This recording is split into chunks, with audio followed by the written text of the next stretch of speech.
으로 하나님 말씀 증거하도록 하겠습니다. 우리가 지난 시간에는 사도적 공동체인 우리 안에 속한 자들이 어떻게 적그리스도의 미혹을 분별하며 끝까지 거하여 남을 수 있게 되는지 너희가 처음부터 들은 것을 너희 안에 거하게 하라고 권면해 주시는 사도의 말씀을 함께 살펴봤었어요. 사도는 교회를 흔드는 적그리스도의 미혹 앞에서 성도들이 끝까지 붙들어야 될 유일한 힘은 바로 처음부터 전해진 복음, 곧 우리 주 예수 그리스도의 십자가 대속과 부활의 복음이라고 말씀을 해주셨죠. 그 복음의 말씀이 거하는 자는 아들 안과 아버지 안에 거하게 되고 그 언약적 교제로 말미암아 영원한 생명을 누리게 됨을 분명하게 말씀해 주셨습니다. 또한 사도는 이 서신서를 기록하는 목적이 사도적 공동체인 우리와 사귐을 가짐으로 아버지와 아들 예수 그리스도 더불어 누림에서 오는 기쁨과 확신을 주기 위해서뿐만이 아니라 이 기쁨과 확신을 빼앗으려고 미혹하는 자들에 대한 경계를 위해서도 쓰고 있다라고 말씀해 주셨죠. 그래서 그 경계로 사도는 주께 받은 기름 부음, 즉 성령이 이미 너희 안에 거하시기 때문에 사도적 공동체인 교회의 질서 안에서 가르치셨고 처음부터 들은 복음이 참된 진리임을 알게 하셨기 때문에 거짓 교사들의 망령된 거짓 가르침, 영지주의자들이 주장하던 새로운 지식이나 특별한 비밀 계시, 인간의 지혜로 꾸며낸 종교적 사설 같은 것에는 귀를 기울일 필요가 없고 너희를 가르친 그대로 주 안에 거하라고 경계하여 말씀해 주셨습니다. 그래서 그렇게 끝까지 복음의 말씀이 그 안에 있게 하여 그리스도 안에 거하는 자만이 주께서 다시 오실 날에 담대하게 설 수가 있고 그리스도의 의의 옷을 입었기 때문에 부끄러움을 당하지 않게 된다라고 하셨고요. 그리고 마지막으로 그가 의로우신 줄을 알면 의를 행하는 자마다 그에게서 난 줄을 알리라 하심으로 의를 행하는 삶이야말로 우리가 하나님께 속한 자다라는 확실한 증거임을 말씀해 주셨습니다. 어떻게 여러분 한 주 동안 성령의 인도하심 가운데 처음부터 들은 복음이 내 안에 거하게 함으로 그리스도 안에서 하나님 안에서 살며 가정에서 직장에서 교회에서 의와 사랑의 열매를 나타내며 사셨습니까? 아니면 여전히 세상의 미혹 앞에 흔들리며 복음 밖으로 나가라고 유혹하는 적그리스도의 유혹에 끌려다니며 사셨습니까? 이 시간 성령께서 말씀 앞에 자신을 직면케 하시고 참으로 은혜가 임하여 우리가 처음 들은 복음의 말씀을 우리 안에 끝까지 거하게 되기를 소원합니다. 그리하여 우리 주 예수 그리스도 안에서 하나님 안에서 의를 행하며 살아가는 복된 인생이 되기를 주님의 이름으로 축원합니다. 자, 이제 오늘 본문에서는요, 우리가 어떻게 의를 행하며 담대히 설 수 있게 되는지 하나님께 속한 자의 정체성을 한층 더 깊이 말씀해 주시고 있는데요. 이를 통해 자녀된 자의 특권과 소망, 그리고 이에 합당한 삶에 대해서 성령의 조명하심을 구하며 함께 살펴보도록 하겠습니다. 본문 1절입니다. 함께 읽습니다. 시작. 보라, 아버지께서 어떠한 사랑을 우리에게 베푸사 하나님의 자녀라 일컬음을 받게 하셨는가. 우리가 그러하도다. 그러므로 세상이 우리를 알지 못함은 그를 알지 못함이라. 아멘. 여러분, 요한 사도는 앞서 말씀에서 주님이 다시 오실 날에 우리가 담대하게 설 수 있으려면 처음부터 들은 것을 너희 안에 거하게 하여 그리스도 안에 머물러 있어야 된다. 그리스도 안에 거해야 된다라고 이렇게 권면을 했잖아요. 그리고 그 거함의 증거는 하나님의 의를 알고 그 의를 행하는 삶인데 이것으로 증거가 된다라고 하셨는데 이것은 성도가 노력해서 행할 수 있는 삶이 아니라 성도가 하나님께로부터 났기 때문에 가능한 열매라고 그랬죠. 자, 그리고 이렇게 요한 사도는 의를 행하는 자의 정체가 하나님께로부터 난 자임을 밝힌 후에 이제 뭘 말씀해 주시고 있냐면 그 성도의 정체성, 하나님께로부터 난 자됨이 어떤 사랑의 결과인지를 곧바로 보라, 아버지께서 어떠한 사랑을 우리에게 베푸사 하나님의 자녀라 일컬음을 받게 하셨는가라고 외치고 있는 거예요. 여기서 보라에 해당하는 헬라어 이데테라는 말은요, 단순히 시선을 돌려 보라는 말이 아니라 감탄과 경탄의 호소가 담긴 명령형입니다. 그러니까 사도는 수신자들에게 단순히 관념으로 아는 것이 아니라 실제로 경험하고 체험하며 주목하라는 거예요.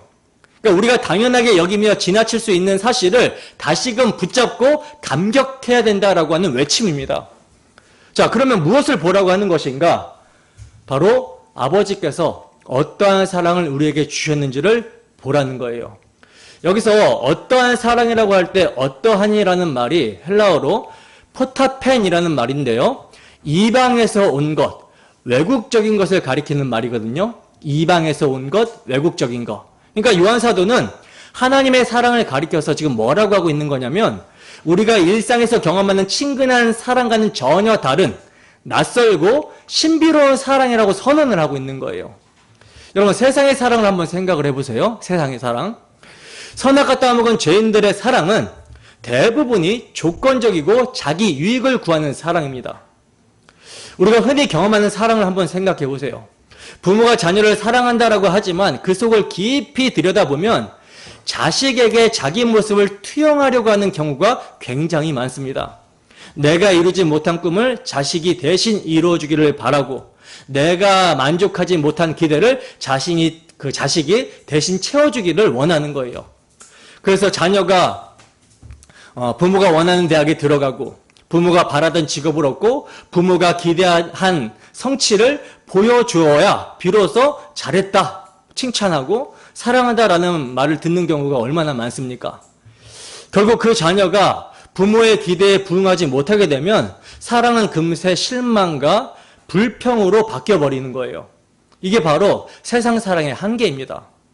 하나님이 일반 은총으로 당신의 사랑을 계시하고 있는 부모의 자식을 향한 사랑도 죄로 인하여 조건적이고 자기 유익을 따라 움직이는 그런 사랑이 되어버렸다는 거죠. 그러면 친구 간의 사랑은 어떻습니까? 친구 간의 사랑. 겉으로는 우정을 나누는 것 같아 보이지죠. 그죠? 그러나 사실은 내가 이 관계를 통해서 무엇을 얻을 수 있느냐가 중심이 되는 경우가 굉장히 많다라는 거예요. 내가 망해서 힘들고 도움이 필요할 때는 쉽게 떠나가 버리고 내가 잘되고 능력있고 재밌고 유익할 때만 곁에 있는 경우, 그런 경우가 많다라는 거죠. 결국 친구라는 이름으로 맺어진 관계조차 자기 유익을 추구하는 죄성으로 얼룩져 있다라는 사실입니다. 부부의 사랑은 어떻습니까? 부부의 사랑. 처음에는 서로의 부족함을 감싸주겠다라고 서약하면서 결혼하지만 시간이 지나면서 어떻게 됩니까? 그 사랑도 변질이 되죠. 그래서 내가 원하는 것을 채워주느냐에 따라서 흔들려 버려요. 선악과 따먹은 이유, 인간의 사랑은 본질적으로 자기중심적 사랑, 조건적인 사랑으로 변질이 된 것입니다. 상대방을 있는 그대로 사랑하기보다 내 유익과 내 만족을 채워주는 그런 수단으로 사랑해버리는 거예요. 그러나 하나님의 사랑은 이와 전혀 다르다라는 거죠. 하나님의 사랑은 조건적이지 않습니다. 우리가 아직 죄인 되었을 때, 하나님을 대적하며 살아가고 있을 때, 아무런 가치도 드릴 수 없을 때 그분은 우리를 먼저 사랑하셨어요. 자기 아들을 십자가에 내어주기까지 우리를 끝까지 사랑하신 것입니다. 이 점을 바울 사도는 로마서에서 이렇게 말합니다. 로마서 5장 8절입니다. 함께 읽습니다. 시작. 우리가 아직 죄인 되었을 때 그리스도께서 우리를 위하여 죽으심으로 하나님께서 우리에 대한 자기의 사랑을 확증하셨느니라. 아멘. 보세요. 사도 바울은 하나님께서 언제 우리를 사랑하셨다라고 합니까? 우리가 하나님을 향해 등을 돌리고 있을 때, 여전히 죄 가운데 있을 때 사랑하셨다라고 그러죠. 우리가 조금이라도 사랑받을 만한 가치가 있어서가 아니라는 거예요. 완전히 반대편에 있을 때, 이미 하나님과 원수되어 있을 때 아들을 내어주심으로 당신의 사랑을 확증하셨다라고 합니다. 이 사랑이 여러분, 세상 사랑과 구별되는 전혀 차원이 다른 아버지의 사랑이라는 거예요. 요한복음에서도 보겠습니다. 요한복음 3장 16절에서 17절 말씀입니다. 함께 읽습니다. 시작. 하나님이 세상을 이처럼 사랑하사 독생자를 주셨으니 이는 그를 믿는 자마다 멸망하지 않고 영생을 얻게 하려 하심이라. 하나님이 그 아들을 세상에 보내신 것은 세상을 심판하려 하심이 아니요 그로 말미암아 세상이 구원을 받게 하려 하심이라. 아멘. 보시면 하나님이 세상을 이처럼 사랑하사 독생자를 주셨다라고 하셨는데 여기서 중요한 표현이 뭐냐면 이처럼이라는 말이에요. 이처럼으로 번역이 된 단어 헬라어 후토라는 말은요. 단순히 많이 사랑하셨다라는 많이라는 뜻이 아니라 이와 같은 방식으로라는 뜻입니다. 이와 같은 방식으로. 그럼 어떤 방식입니까? 문맥으로 보면 바로 직전에 기록된 사건, 모세가 광야에서 뱀을 든 것 같이 인자도 들려야 하리니라는 말씀과 연결되는 문맥이에요. 그러니까 이스라엘이 반역하여 불뱀에 물려 죽어갈 때 하나님은 장대 위에 노뱀을 달게 하셨잖아요. 이게 어떤 의미였습니까? 원래는 반역한 이스라엘 백성들이 장대에 달려서 죽어야 되지만 하나님이 그들 대신 노뱀을 장대에 달아 들게 하시고 그래서 누구든지 그 노뱀을 바라보는 자가 살게 하셨어요. 바로 이와 같은 방식으로 하나님께서 우리를 사랑하셨다라고 하는 증거가 독생자를 십자가에 들리게 하신 사건이라는 것입니다. 그러므로 하나님이 세상을 이처럼 사랑하사라는 말은요. 단순히 하나님이 세상을 많이 사랑하셨다라는 뜻이 아니라 광야에서 뱀을 든 것처럼 죽어야 될 죄인, 반역한 죄인인 우리를 대신하여 아들을 십자가에 달리게 하심으로 우리를 살리셨다라고 하는 뜻이에요. 그것이 하나님의 사랑이다라는 뜻입니다. 이게 하나님 아버지의 사랑의 방식이라는 거죠. 요한일서 4장 9절에서 10절 말씀도 봅니다. 함께 했습니다. 시작. 하나님의 사랑이 우리에게 이렇게 나타난 바 되었으니 하나님이 자기의 독생자를 세상에 보내심은 그로 말미암아 우리를 살리려 하심이라. 사랑은 여기 있으니 우리가 하나님을 사랑한 것이 아니요 하나님이 우리를 사랑하사 우리 죄를 속하기 위하여 화목제물로 그 아들을 보내셨음이라. 아멘. 보세요. 하나님의 사랑의 목적이 분명하죠. 그 목적이 무엇입니까? 하나님의 사랑이 우리에게 나타나는데 그 목적이 우리를 살리려 하심이라는 거예요. 살리려 하심. 그리고 그 사랑은 우리가 하나님을 먼저 사랑한 것이 아니라 오직 하나님이 우리를 먼저 사랑하사 우리 죄를 위한 화목제물로 그 아들을 보내신 사랑이라고 증거합니다. 여러분 여기서 사랑의 본질을 잘 보셔야 되는 거예요. 사랑은 우리가 하나님을 먼저 사랑한 것이 아니라는 것입니다. 오히려 반대로 우리가 하나님을 거부하고 반역하고 원수가 되어 있었을 때 하나님께서 일방적으로 우리를 사랑하셨다라는 거예요.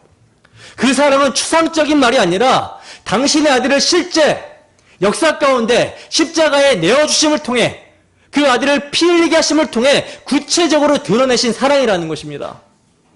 그러면 이 사랑의 결과가 무엇인가? 이 사랑의 결과가 무엇입니까?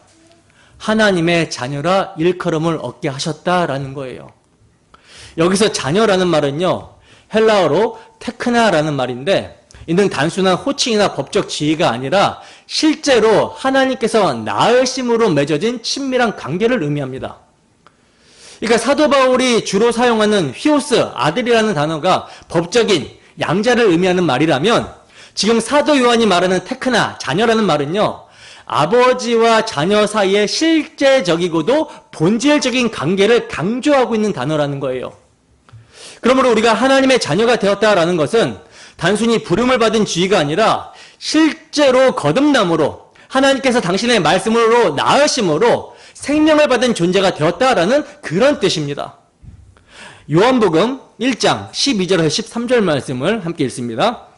시작. 영접하는 자 곧 그 이름을 믿는 자들에게는 하나님의 자녀가 되는 권세를 주셨으니 이는 혈통으로나 육정으로나 사람의 뜻으로 나지 아니하고 오직 하나님께로부터 난 자들이니라. 아멘. 여러분 잘 보셔야 됩니다. 여기서 하나님의 자녀가 되는 권세를 받는 것은요. 단순히 법적 호칭을 얻는 것이 아니라는 거예요. 요한 사도는 혈통으로나 육정으로나 사람의 뜻으로 나지 아니하고 오직 하나님께로부터 난 자들이라 이렇게 증거합니다. 즉 인간의 노력이나 출신이나 의지가 아니라 하나님으로부터 태어났다라는 거예요. 하나님이 우리를 실제로 당신의 말씀으로 낳으셨다라는 겁니다. 여러분 여기서 우리가 놀라야 되는 거죠. 여기서 우리가 정말 감탄이 나와야 되는 것이죠. 우리가 하나님의 자녀가 되었다라는 이 사실은요. 우리의 어떤 공로나 선택 때문이 아니라는 겁니다. 전적인 하나님의 은혜와 사랑 때문이었다라는 거예요. 아버지께서 자기 아들을 내어주심으로 십자가의 피로 값을 지불하심으로 우리를 하나님의 자녀로 삼으셨다라는 거죠. 그래서 사도는 우리가 그러하도다라고 고백합니다. 우리가 그러하도다. 이는 단순한 선언이 아니라 실제적 사실에 대한 감격의 선포인 거예요. 우리가 지금 하나님의 자녀라는 것이죠. 우리가 그러하도다. 그러므로 여러분, 성도의 정체성은요, 세상의 인정과 성공에서 비롯되지 않습니다. 우리의 정체성은, 성도의 정체성은 하나님의 놀랍고 위대한, 긍휼이 풍성하신 하나님의 놀랍고 위대한 낯선 사랑, 십자가 사랑에서 비롯되는 거예요. 근데 오늘날 교회의 문제가 어디에 있습니까? 하나님의 사랑을 세상적 사랑의 관점으로 오해하고 있는 데 있다라는 것이죠. 그래서 하나님이 나를 사랑하신다면 내가 이렇게 아픈데 건강을 주셔야 되지 않겠는가? 내가 이렇게 가난한데 좀 형통케 하시고 물질을 주셔야 되지 않겠는가? 내가 이렇게 비전을 꾸고 꿈을 꾸고 있는데 나를 도와주셔서 성공을 시켜주셔야 되지 않겠는가? 이렇게 생각합니다. 이것을 하나님의 사랑으로 생각을 해요. 그래서 교회 안에서조차 간증이라고 하는 것들을 들어보면 결국 세상의 성공담으로 가득 차 있는 것을 보게 된다는 거죠. 그러나 성경은 여러분 분명하게 말씀합니다. 하나님의 사랑은 세상의 성공과 명예로 증명되지 않는다. 오히려 하나님의 사랑은 세상과 단절하게 하고 썩어질 것을 버리게 하고 영원한 것을 붙들게 하는 것이 사랑이다. 그러므로 여러분, 우리가 하나님의 사랑을 받는다라고 하는 증거는요, 세상에서 성공하는 것이 아니에요. 많은 사람들이 하나님께 사랑받으면 더 잘되고 더 높아지고 세상 사람들에게 인정받는다라고 오해를 하지만 성경은 결코 그렇게 말씀하지 않습니다. 오히려 세상의 정욕과 이생의 자랑을 끊고 하나님의 뜻 안에 거하는 삶으로 하나님께 받은 사랑이 증거된다, 나타나게 된다라고 말씀합니다. 요한 1서 2장 17절입니다. 함께 했습니다. 시작. 이 세상도 그 정욕도 지나가되 오직 하나님의 뜻을 행하는 자는 영원히 거하느니라. 아멘. 보세요. 사도 요한은요, 세상의 모든 정욕과 자랑들, 이런 것들은 반드시 사라지게 된다, 지나가게 된다라고 증거합니다. 아무리 화려해 보여도 결국은 썩어지고 지나가는 것들이라는 거예요. 그러나 하나님의 뜻을 따라 행하는 삶, 곧 하나님의 자녀답게 사는 삶은 어떤다라고 그래요? 영원히 거하게 된다라고 말씀하시죠. 영원히 거하게 된다. 다시 말해 하나님의 사랑을 받는 자녀의 표지는 세상에서 어떤 성공과 형통이 아니라 육신의 정욕, 안목의 정욕, 이생의 자랑이라는 세상 사랑과 단절하고 하나님의 뜻에 붙들려 살아가는 모습으로 증거된다. 드러나게 된다라는 거예요. 그렇기 때문에 여러분, 오늘 이 말씀 앞에 서서 우리는 스스로에게 물어야 되는 것입니다. 나는 과연 하나님의 사랑을 세상의 사랑과 바꾸어 오해하고 있지는 않은가? 내가 자녀된 증거를 세상적 성공과 인정에서 찾으려고 하고 있지는 않은가? 나는 진정 오직 예수 그리스도의 십자가 안에서 아버지의 낯선 사랑 안에서 나의 정체성을 붙들고 있는가? 질문을 해야 된다는 거죠. 여러분, 하나님의 자녀로 살아가는 것은요, 세상에서 부러워할 만한 길이 아니라 세상이 알지 못하는 낯선 길입니다. 하지만 그 길이야말로 아버지의 참된 사랑 안에 거하는 길이라는 사실이에요. 그래서 사도는 곧바로 이렇게 진술하고 있는 거죠. 그러므로 세상이 우리를 알지 못함은 그를 알지 못함이니라. 우리가 하나님의 자녀라면 세상이 당연히 알아주어야 될 것 같은데 정반대로 성경은 뭐라고 증거합니까? 세상이 결코 알지 못한다라고 말씀하고 있죠. 왜 그렇습니까? 우리가 받은 사랑이 세상적 가치와는 전혀 다른 차원의 사랑이기 때문이라는 거예요. 세상은 하나님을 알지 못하기 때문에 하나님께 속한 자녀의 정체성도 이해하지 못하는 것입니다. 아니, 오히려 세상에 속하지 않은 하나님의 자녀를 세상은 미워한다라고 그러죠. 요한복음 15장 18절에서 19절 말씀입니다. 함께 읽어봅니다. 시작. 세상이 너희를 미워하면 너희보다 먼저 나를 미워한 줄 알라. 너희가 세상에 속하였으면 세상이 자기의 것을 사랑할 것이나 너희는 세상에 속한 자가 아니요 도리어 내가 너희를 세상에서 택하였기 때문에 세상이 너희를 미워하느니라. 아멘. 보세요. 우리 주님은요, 세상이 단순히 우리를 몰라본다라고만 말씀하지 않으시죠. 더 나아가 미워한다라고 하십니다. 왜 미워한다라고 하십니까? 세상은 자기에게 속한 자만 사랑하기 때문이라는 거예요. 세상의 가치와 정욕을 따라 사는 자만 자기 사람으로 세상은 인정합니다. 그러나 하나님의 자녀는 더 이상 세상에 속하지 않았죠. 주님이 우리를 세상에서 택하셔서 하나님의 자녀로 삼아주셨기 때문에 세상은 우리를 결코 환영하지 않는다라는 거예요.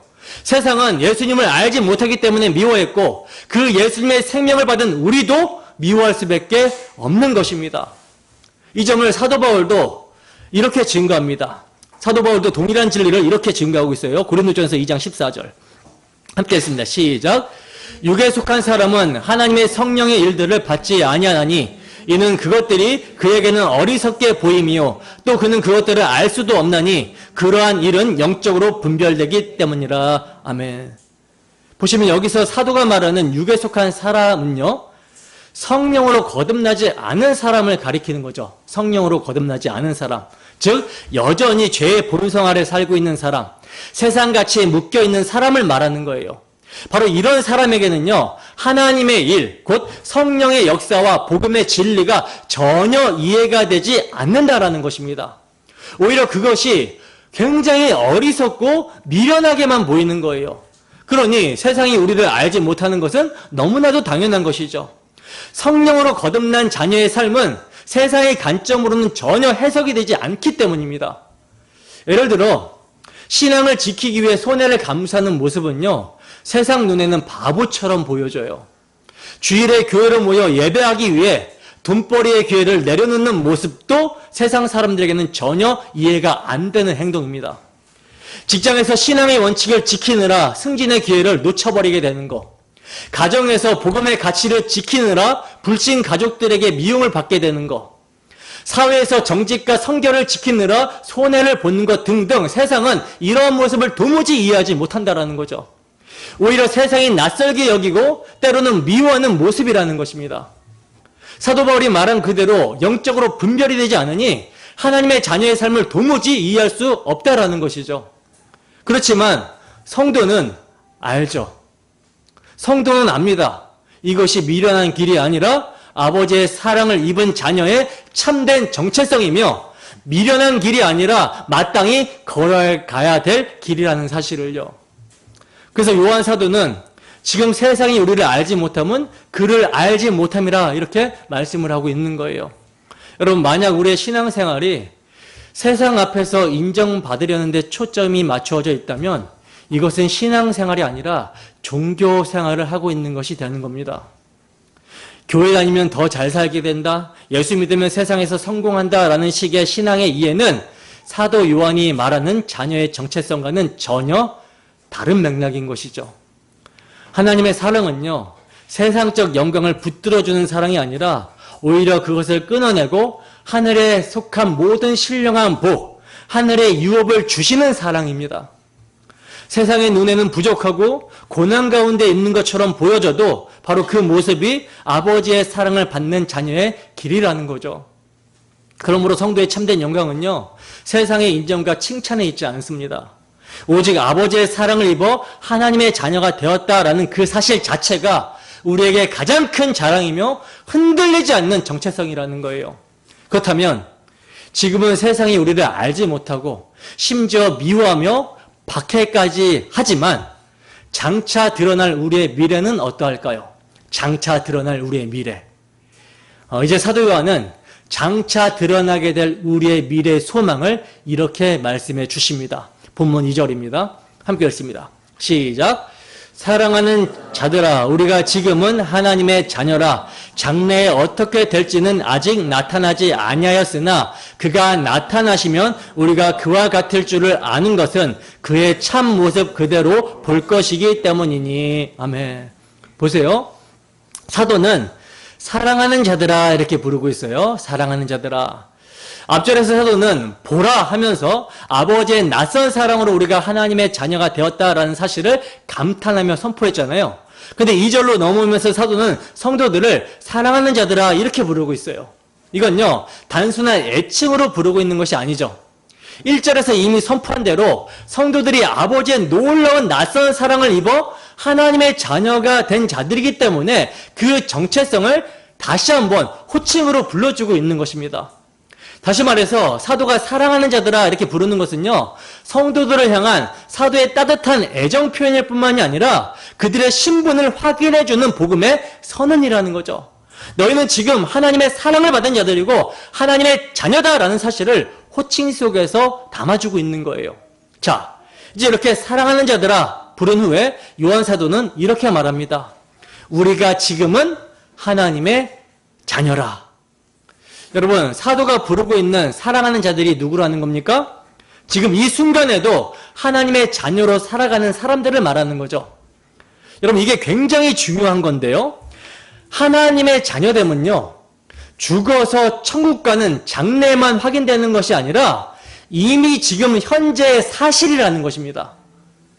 사도 바울은요, 에베소서 5장 1절에서 이렇게 권면합니다. 그러므로 사랑을 받는 자녀같이 너희는 하나님을 본받는 자가 되고, 여기서 사도 바울이 사랑받는 자녀라고 한 표현은 오늘 본문에서 요한 사도가 사랑하는 자녀들아 우리가 지금은 하나님의 자녀라 이렇게 말하고 있는 고백과 정확하게 맞닿아 있어요.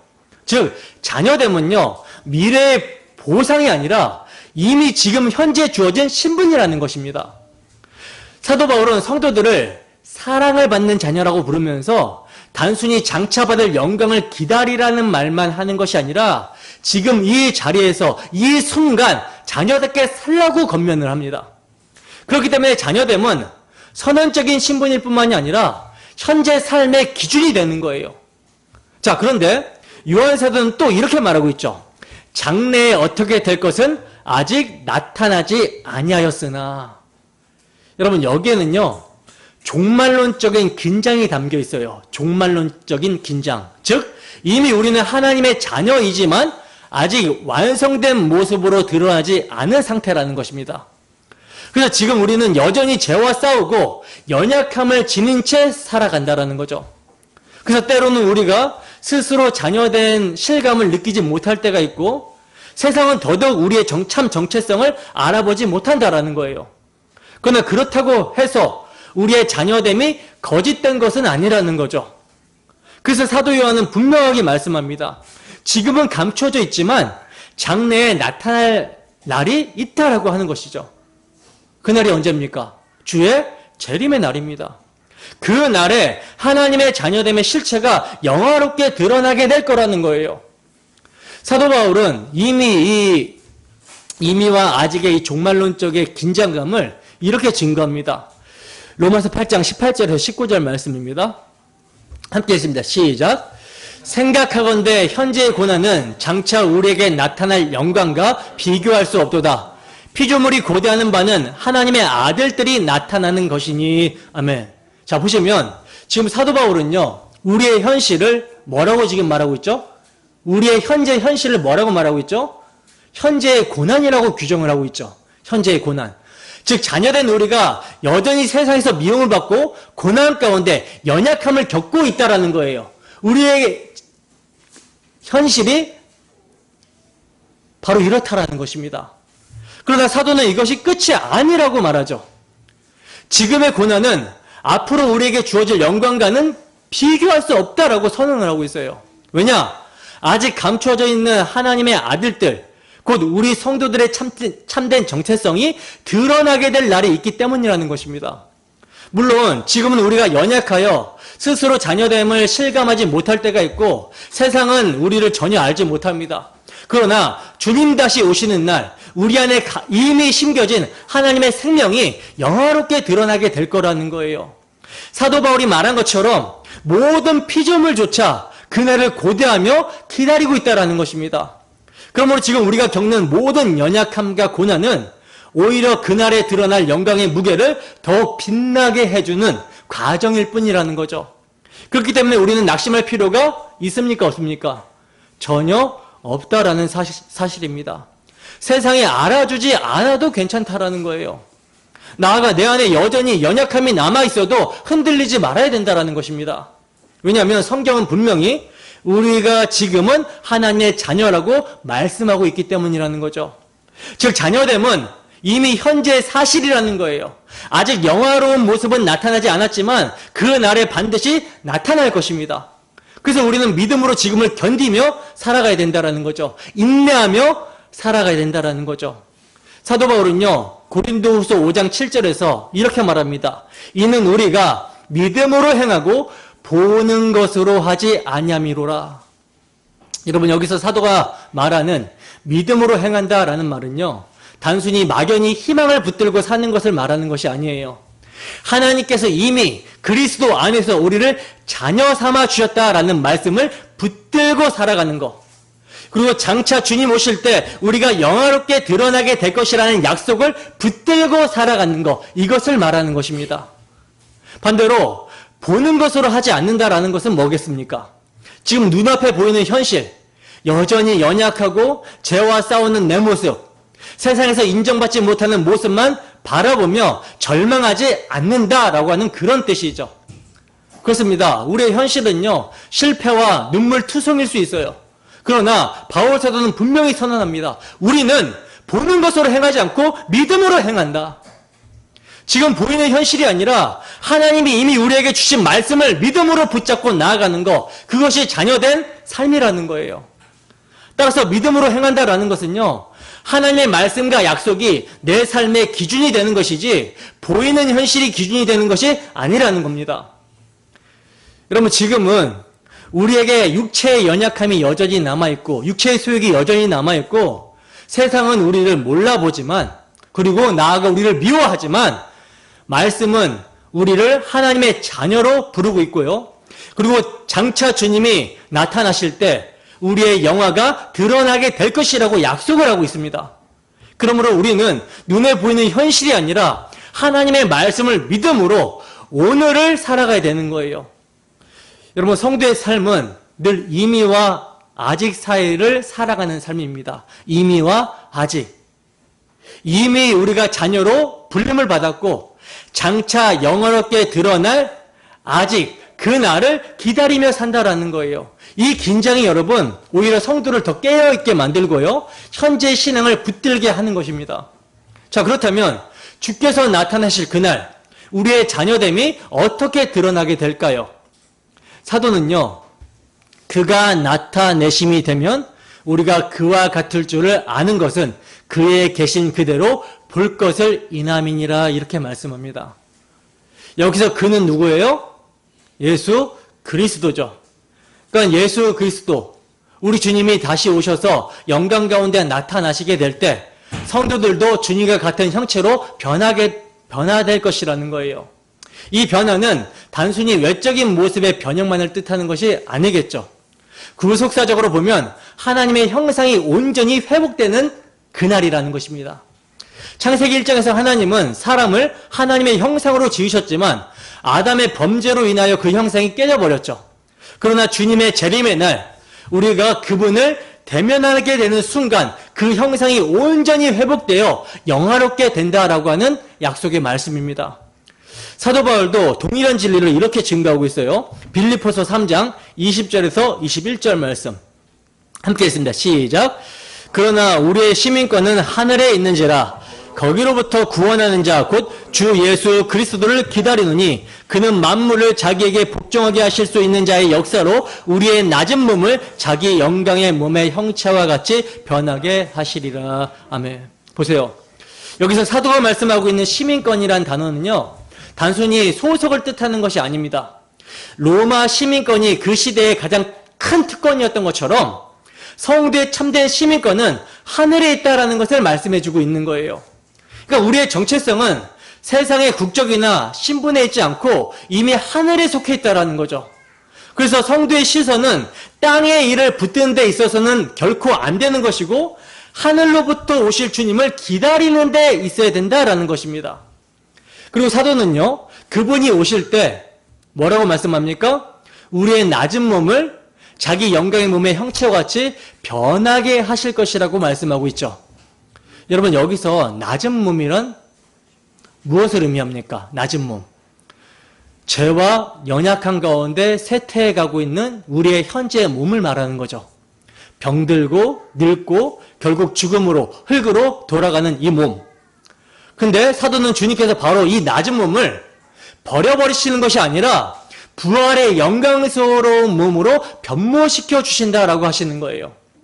이 점을 사도는 다른 서신서를 통해서도 이렇게 증거하고 있는데 고린도전서 15장 42절에서 44절 말씀입니다. 함께 했습니다. 시작. 죽은 자의 부활도 그와 같으니 썩을 것으로 심고 썩지 아니할 것으로 다시 살아나며 욕된 것으로 심고 영광스러운 것으로 다시 살아나며 약한 것으로 심고 강한 것으로 다시 살아나며 육의 몸으로 심고 신령한 몸으로 다시 살아나나니 육의 몸이 있은즉 또 영의 몸도 있느니라. 아멘. 여러분, 우리의 몸은요 썩을 것으로 심겨지지만 썩지 아니할 몸으로 다시 살아나게 되고요. 욕된 것으로 심지만 영광스러운 몸으로 다시 살아나게 된다라는 것이 성경의 증언입니다. 그러니까 지금은 약하고 제한된 몸이지만 여전히 육신의 소욕을 갖고 분투해야 되는 그런 삶이지만 그 날에는 강하고 영원한 몸으로 다시 살아난다라는 거예요. 그런데 이 변화는요 단순한 외적 변형이 아니라 하나님의 형상이 회복되는 사건이라고 말씀을 드렸죠. 아담에서 깨어진 하나님의 형상이 마지막 아담 대신 예수 그리스도의 부활 안에서 완전하게 회복이 되는 것, 이걸 말하는 거예요. 성경은요 예수님을 마지막 아담이라고 부르는데요, 왜 이렇게 예수님을 마지막 아담이라고 부르고 있냐면 마지막 아담 되시는 예수님이 첫사람 아담의 범죄로 시작된 죄와 사망의 역사를 십자가와 부활로 끊어내시는, 종결시키는 분이기 때문입니다. 그러나 동시에 예수님을 또 뭐라고 부르냐면 둘째 사람이라고 부르죠. 둘째 사람이란 뭡니까? 이제 새 인류의 대표, 새로운 창조의 머리가 되신다라고 하는 뜻이에요. 그러므로 성도는요 이제 더 이상 첫사람 아담 안에 있지 않고 둘째 아담이신, 둘째 사람이신 그리스도 안에 있는 것입니다. 새 인류의 대표 되시는 예수 그리스도 안에 있는 거예요. 그러니까 예수님은 마지막 아담으로 오셔서 우리의 죄와 사망을 끊어내버리셨고 둘째 사람으로서 새 인류가 대표가 되어 그분을 믿는 자들을 반드시 그분과 같은 형상으로 변화시킨다라는 말씀이에요. 그러므로 여러분, 우리가 지금 비록 연약한 육신을 입고 살아가며 육신의 소욕으로 인하여 피 흘리기까지 싸우고 있으며 죄와 치열하게 싸우며 또 질병과 고난을 겪는다 할지라도 낙심할 이유가 없습니다. 왜냐? 주님 다시 오실 때 우리의 낮은 몸을 그분의 영광의 몸의 형체와 같이 변하게 하실 것이기 때문이라는 거예요. 이것이 바로 구속사의 완성이며 하나님의 자녀들에게 약속된 영화의 소망입니다. 이게 성경이 기록되어 있는 마지막 약속인 것이죠. 모든 약속이 다 성취가 됐어요. 이 약속만 남아 있습니다. 사도 요한이 바로 이것을 증거하고 있는 거예요.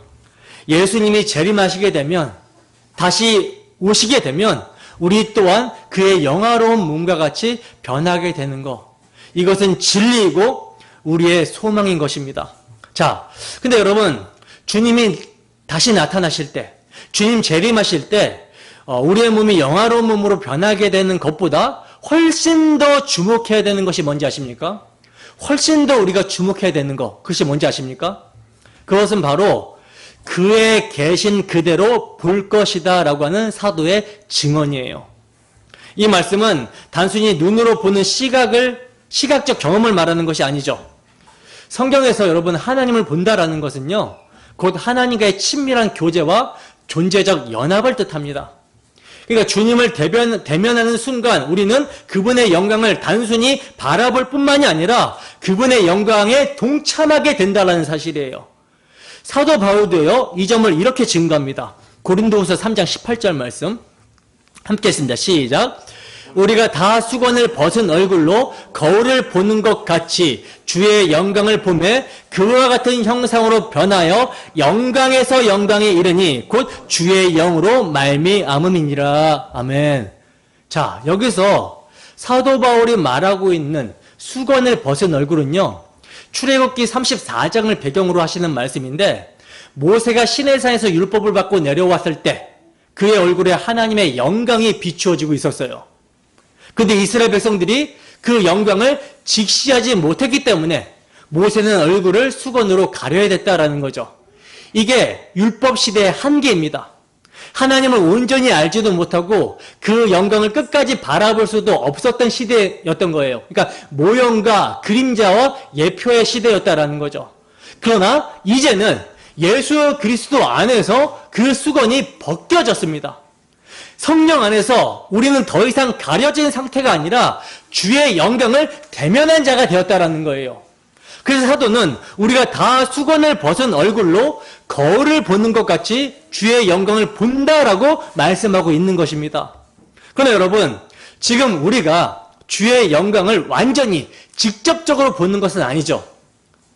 마치 거울을 통해 비추어진 것처럼 부분적이고 제한적으로 보는 거예요. 그러나 그렇다고 해서 허상이나 그림자를 보는 것은 아닙니다. 성령의 조명으로 우리는 실제 주님의 영광을 보고 있는 거예요. 단순히 지식 차원에서 아는 것이 아니라 성령 안에서 그분의 임재와 영광을 경험하고 있다는 거죠. 그래서 우리가 말씀 앞에 서서 은혜를 받고 또 기도 중에 마음이 뜨거워지게 되고 성도의 교제 안에서 주님의 살아계심을 맛보게 되는 것, 이것이 바로 지금 거울을 통해서 보는 주의 영광인 거예요. 근데 더 놀라운 것은 뭐냐? 이렇게 주의 영광을 보는 자는요, 반드시 뭐 하게 된다? 변화가 된다라는 것입니다.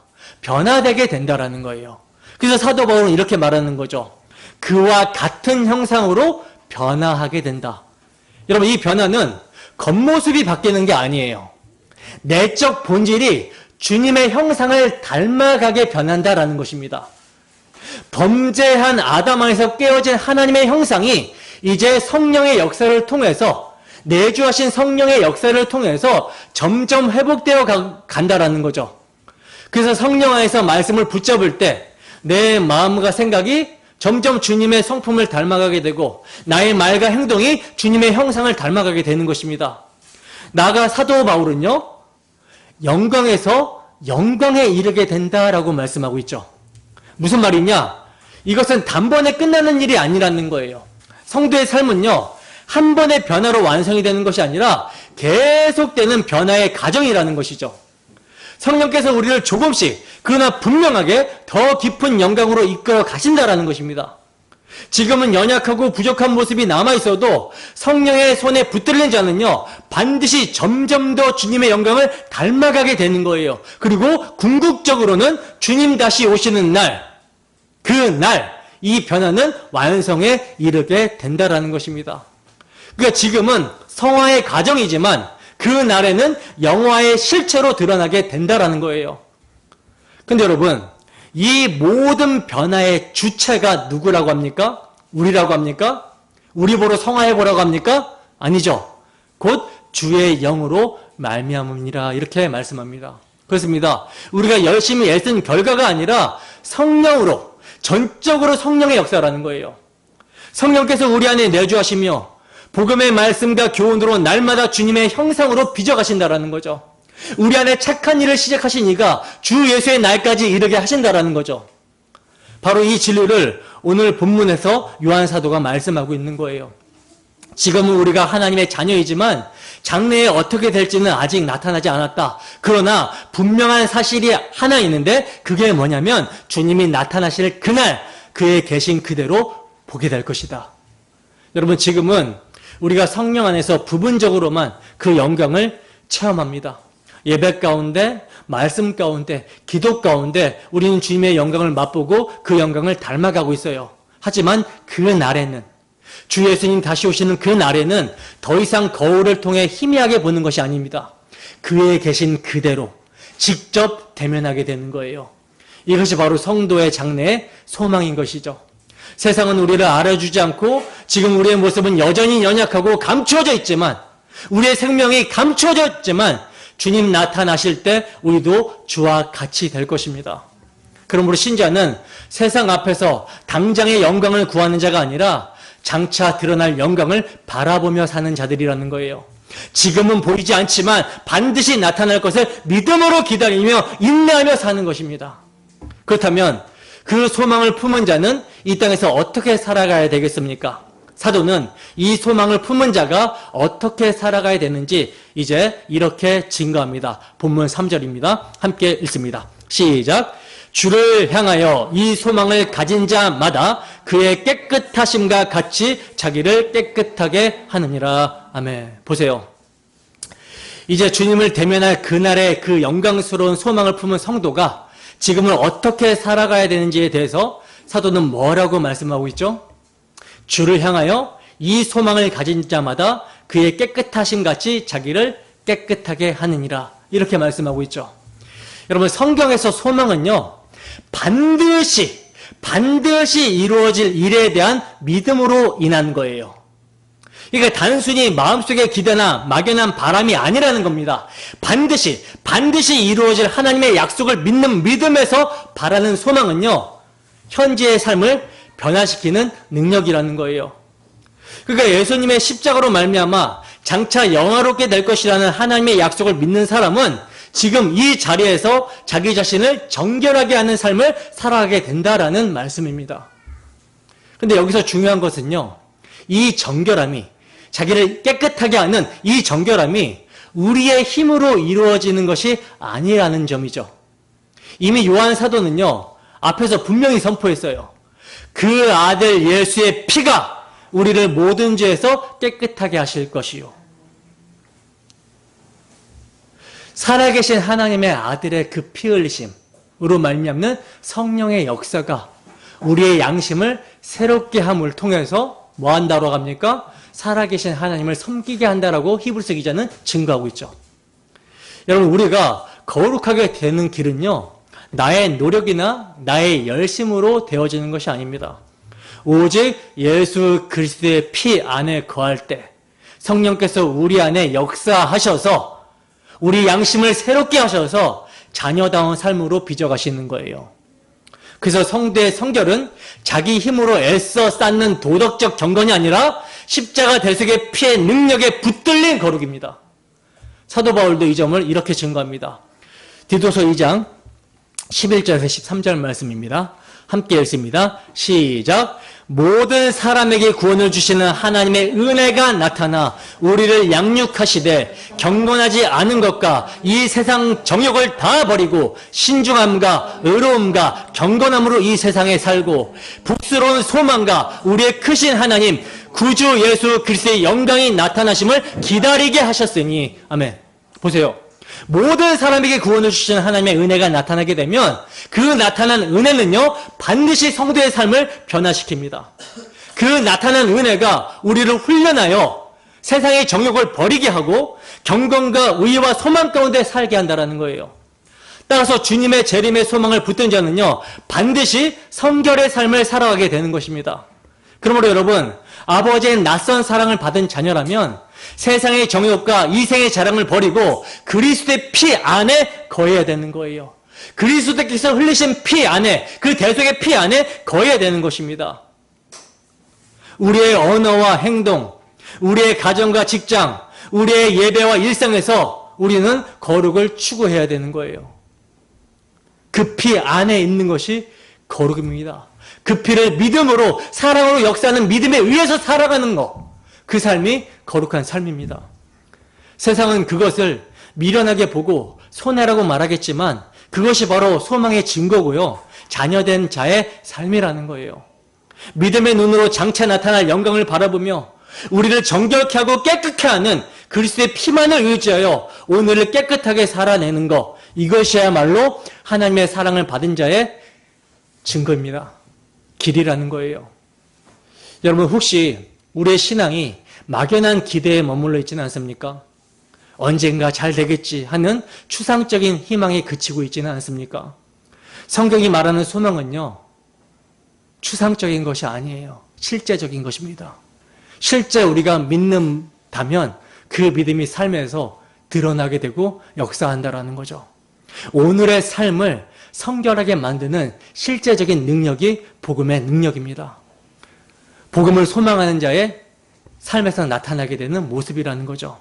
우리가 주님의 날을 기다린다면, 다시 오실 주님을 기다린다면 오늘 우리의 발걸음이 달라져야 되는 거예요. 손해를 감수하면서도 정직을 택하고 세상의 유혹을 거절하면서도 믿음을 지키며 사랑하기 어려운 이웃을 위해 자기의 유익을 포기하는 것이 바로 주님의 날을 준비하는 성도의 삶의 모습입니다. 사랑하는 여러분, 우리는 아버지의 낯선 사랑을 받은 자녀들입니다. 지금은 세상이 우리를 알지 못하고 미련하게 여길 수 있지만 장차 주님께서 나타나실 때 우리는 그와 같이 영화롭게 될 것입니다. 그러므로 그 날을 소망하는 여러분, 한 주도 주 성령의 인도하심 가운데 주의 다시 오심을 기다리며 정결하게 하시는 주님의 피를 믿음으로 그리스도 안에서 그의 깨끗하심과 거룩함을 추구하며 살아가시기를 바랍니다. 이것이 아버지의 사랑을 받는 자녀의 참된 정체성이며 교회와 성도에게 주어진 복음의 삶이라는 거예요. 이러한 복된 은혜를 우리 모두가 누리는 자들 되기를 주님의 이름으로 축원합니다. 기도하겠습니다.